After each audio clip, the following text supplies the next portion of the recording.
Assalamualaikum warahmatullahi wabarakatuh. Selamat datang kembali di channel Cahaya Gusti. Pada pertemuan ini saya akan membahas tentang zikir nafas. Nah, untuk itu silakan lihat, tonton terus tayangan ini. Semoga bermanfaat bagi kita semuanya. Dalam zikir nafas ini memang sangat bisa menenangkan jiwa, menguatkan jiwa. Karena di samping fisik yang kuat, jiwa memang harus diperkuat. Pikiran jadi tenang, dan yang akan saya pertanyakan ketika zikir sering bergerak-gerak dan posisi nyeri dan sebagainya. Kita akan bertanya langsung kepada Kang Cahaya Gusti, bagaimana zikir agar supaya lebih tenang, lebih rileks, dan tidak bergerak-gerak, atau apa dampaknya ketika kita bergerak. Kita tanyakan langsung kepada Kang Cahaya Gusti. Silakan Kang Cahaya Gusti. Terima kasih. Zikir nafas itu ada tahapan-tahapannya. Ada tahapan dasar, itu tahapan tarekat, ada tahapan hakikat. Zikir tahapan hakikat ini adalah zikirnya, zikir nafasnya para nabi, para wali, dan orang-orang soleh. Jadi mereka dalam setiap nafasnya selalu zikir atau ingat kepada Allah, selalu menyatu kepada Allah. Itu menyatu dalam tanda petik. Beda dengan kita yang masih tahapan biasa, tahapan orang awam, tahapan orang syariat, tahapan orang tarekat. Maka butuh latihan, butuh dari dasar, butuh ketelatenan, kesabaran, dan istiqomah. Kita tidak bisa langsung menginjak hakikat dengan teknik zikir nafas yang tingkat tinggi. Tapi apa? Harus ada tahapan-tahapan. Seperti naik ke sebuah loteng atau kamar di atas, kita butuh tangga 1, 2, 3, 4, baru kita di lantai atas. Begitu juga kita mendaki bukit atau gunung, butuh tahapan kaki 1, 2, 3, melangkah, baru kita mencapai ke atas. Jadi tidak bisa langsung begitu sekaligus mencapai ke atas, tidak bisa. Nah, maka harus butuh ketelatenan, kesabaran, dan istiqomah. Nah, lalu mengapa dalam zikir nafas kita harus tenang, tidak boleh banyak bergerak, tidak boleh mengikuti rasa gatal, capek atau apa, sehingga tidak fokus dan gerakan tubuh menjadi tidak beraturan? Karena jasad ini adalah sebagai salah satu tahapan dasar yang harus kita kalahkan. Jadi dalam zikir nafas ini ada tahapan-tahapannya memang. Yang pertama, kita harus bisa mengalahkan tubuh ini.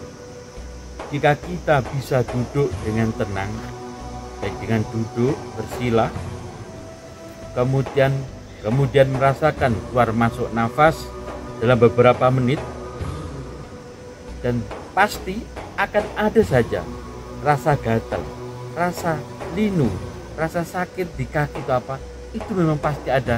Itu memang karena godaan, dan itu unsur alami dan wajar. Tetapi kalau kita mengikuti rasa gatal tersebut dan kita menggaruknya atau kita memijatnya, maka otomatis fokus atau keheningan yang kita rasakan hilang. Akhirnya apa? Zikirnya atau meditasinya ambyar. Nah, agar tidak ambyar, tahan terus, abaikan saja. Maka rasa gatal itu akan hilang, rasa linu akan hilang, rasa yang seperti berjalan di dalam kulit atau di luar kulit hilang, atau yang digigit nyamuk akan hilang. Jika kita bisa mengalahkan yaitu kondisi tubuh kita seperti itu, maka kita akan masuk ke dimensi yang lebih hening, lebih dalam. Kita bisa melakukan mengalahkan yaitu fisik kita.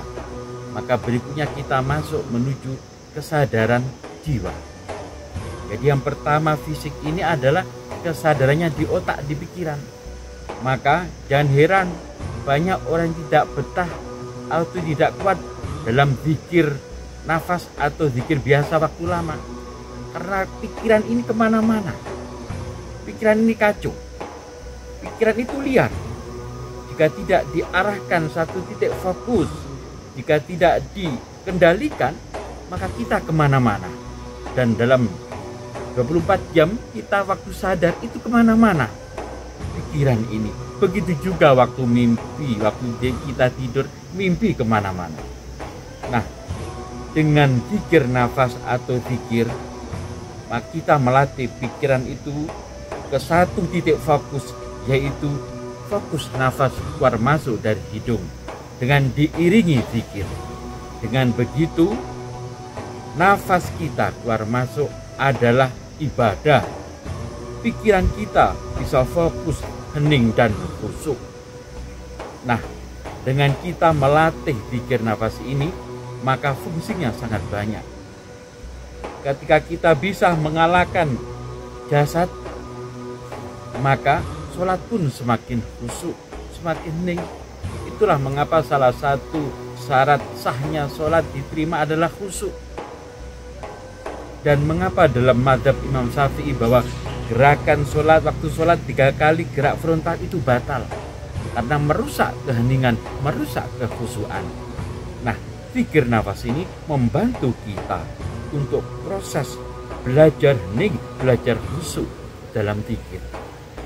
Jika kita sudah terbiasa, maka sholat pun semakin hening, semakin khusyuk dan berkualitas dari sebelumnya.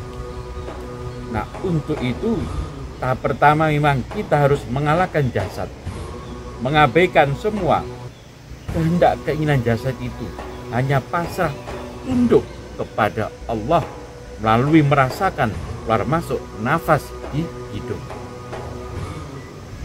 Tahap pertama sudah kita bisa lalui, maka kita menuju yaitu ke tahapan kesadaran jiwa, sehingga kita merasa tidak mempunyai jasad, kita merasa tidak mempunyai tubuh, tidak mempunyai tangan, kepala, yang ada keheningan. Orang-orang yang sudah mencapai keheningan, yaitu tahap kedua kesadaran jiwa ini, bikin nafasnya, maka secara otomatis jiwanya semakin ringan, tidak berat karena tidak dikendalikan, dikungkung oleh jasad. Sehingga efek, ini efek ya, bukan tujuan utama. Efeknya adalah kadang waktu kita duduk zikir nafas atau kita tidur, sukma kita sering keluar dari jasad kita tanpa kita sadari atau kita sengaja. Karena apa? Sudah ringan, lepas dari ikatan jasad karena keseringan istiqomah dalam zikir nafas. Atau ketika kita waktu zikir atau meditasi nafas, tanpa kita sengaja kita bisa melihat dimensi gaib, atau kita bisa melihat hal yang jauh, melihat saudara kita yang jauh, dan mendapatkan firasat atau petunjuk tentang sesuatu kejadian yang akan terjadi. Hal itu mengapa? Karena efek buat kita masuk menuju kesadaran jiwa. Jadi nafasnya semakin dalam, tambah dalam, sehingga menuju dimensi jiwa kita.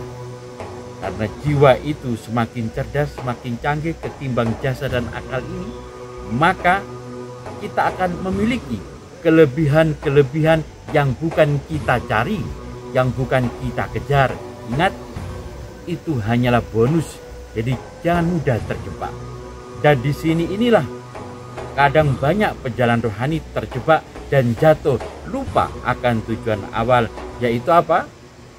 Menuju kesadaran ilahi, kembali kepada Allah, sehingga terjebak, bingung mencari benda-benda pusaka, benda-benda yang ampuh, sehingga lupa dengan nafasnya, fokusnya ke benda-benda tersebut, ke alam gaib mencari sensasi-sensasi yang tidak sangat penting bagi jiwa kita.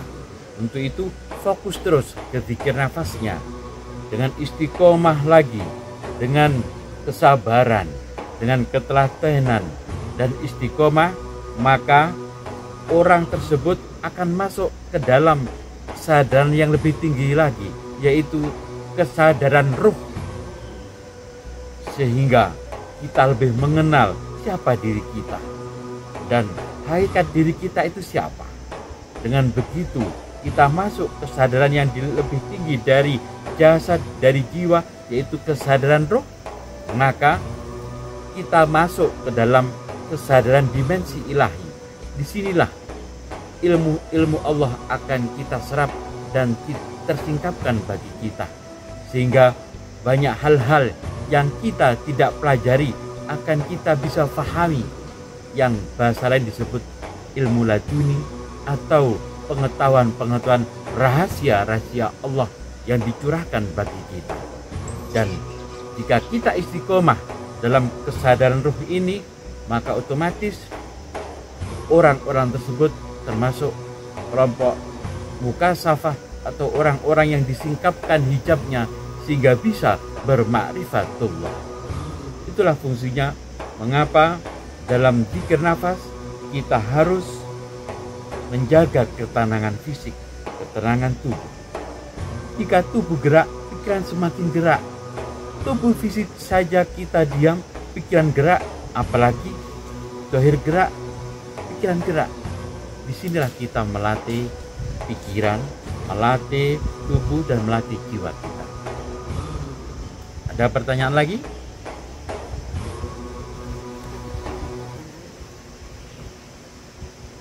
Nah, untuk itu kamu latih sekuatnya berapa hari dan istiqomah.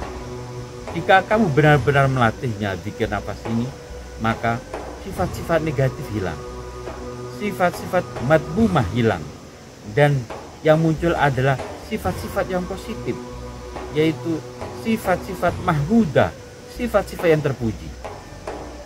Dengan demikian terus-menerus istiqomah, maka jiwa kita semakin tenang dan tercerahkan. Inilah salah satu fungsi dari zikir nafas, rahasia nafas yang tersembunyi dalam jiwa kita. Gali terus, dalami terus, maka kamu akan tercerahkan. Demikian pembahasan zikir nafas ini, dan terima kasih atas partisipasi Anda. Semoga kita semuanya tercerahkan, dan saya doakan Anda semuanya sehat walafiat, dilindungi dan dijaga oleh Allah dari virus corona. Assalamualaikum warahmatullahi wabarakatuh.